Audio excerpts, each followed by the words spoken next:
Welcome back to From the South, and we continue analyzing the importance of the Victory Day celebrations underway in Moscow and also around the world 80 years after the Soviet win over the Nazi regime in 1945. And for that, we are joined now by international law expert Ivonne Tellez.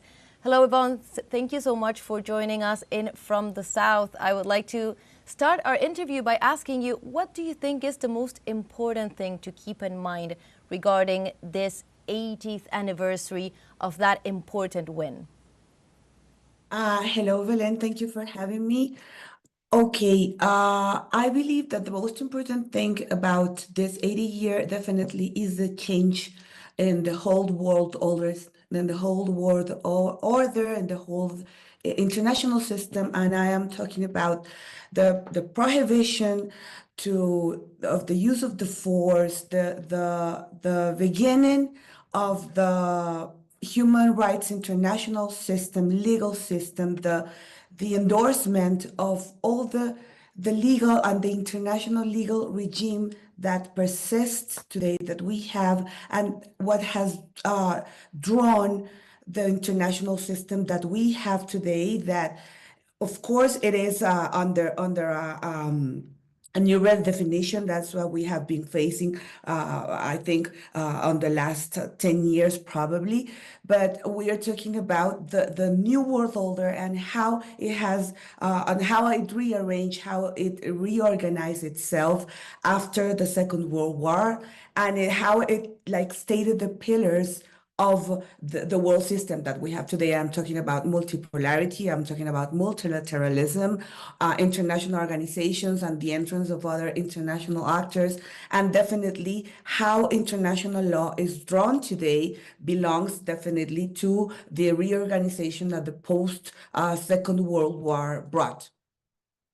So, Ivonne, we were talking about that important international presence, right? The presence of many leaders of the Global South, for example. How do you think, do we need to understand the presence of such important leaders? We've seen not only Latin American leaders such as Nicolás Maduro, Miguel Díaz-Canel, but also Luis Ignacio Lula da Silva, Chinese President Xi Jinping, a very important presence for this day in Moscow. What does that mean in this global context?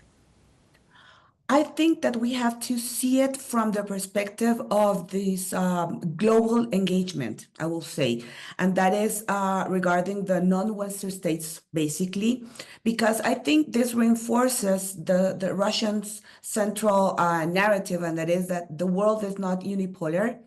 And maybe what we can see is that some of the Western efforts to isolate Russia have not entirely succeeded.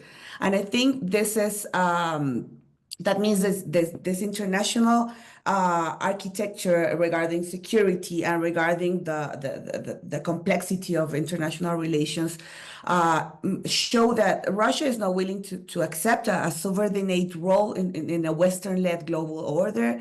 And I think that what Russia's here is calling, and the presence of these global leaders, global South leaders, basically, it's calling for a multipolar world. I think a more balanced system where power is distributed between several centers and regional actors, and that can assert themselves without just the belonging of to the traditional organizations such as NATO or such as the group of the US allies.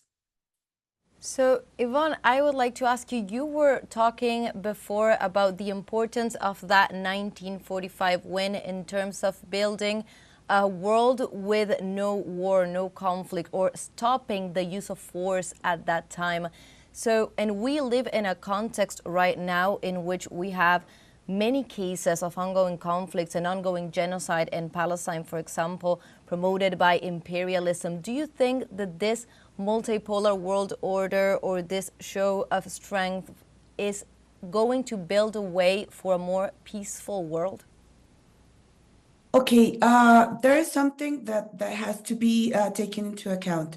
What we did in the 1945 win, and what the Charter of the United Nations stated at that time, was that the use of force was definitely not accepted, and that states were under the obligation to solve their controversies in a pacifical way.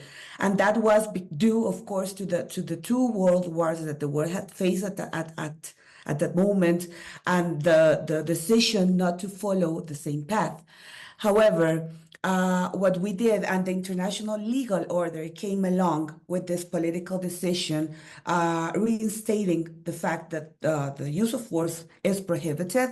But if there is a restore to the use of force, I mean, because conflict cannot be, even if war is forbidden, conflict cannot be just I forget the word, but we cannot avoid conflict. That's what I'm trying to say. So in this sense, what the international legal order has tried to do is to state the rules not to go to war. And in case we have to face war, then we have the rules of war, and saying, okay, if we go in and we are amongst a conflict, then we have to follow some rules, because this has to be followed up by a pacific, or at least a judicial, but trying to be in a very civilized way to solve international conflicts. So, but however, this system that we built 80 years ago has come to redefinitions. Actors have changed. The usual actors that we had before, and just this kind of bipolarity that we had between the Soviet Union and the United States after this new trend have changed. We have new global leaders. We have new actors, as I was saying before. So I think that we are not definitely heading I cannot say that we are heading to a more pacific or a more stable world regarding peace. However, what we are facing is a redefinition of the whole entire system. Maybe we're looking at that the rules that we placed 80 years ago maybe are not the ones that we have to follow. And I'm not saying that we have to restore to war, but what I'm saying is that maybe we have to change the way that the world was just brought along with just a unipolar system, with a unique leader, with a unique hegemonic system, and just a bunch of followers. What we're seeing is that we have to see power distributed along the different positions, the different forces that the world has. And maybe that's what we are seeing right now regarding this union of these global leaders. And also we're seeing also maybe that there's this comes along like with a greater agency and autonomy regarding the shaping of the regional and global affairs as well, because we're seeing how these new groups and these new trends try to redefine themselves and show themselves a little bit stronger than the unique forms that we used to see 20 years ago or 50 years ago. Excellent, Ivonne. I'm so grateful for having your opinion to really understand the importance of those images of what is happening today in Moscow and also around the world. Thank you so much for joining us. Thank you, Velen, for the invitation. Always a pleasure.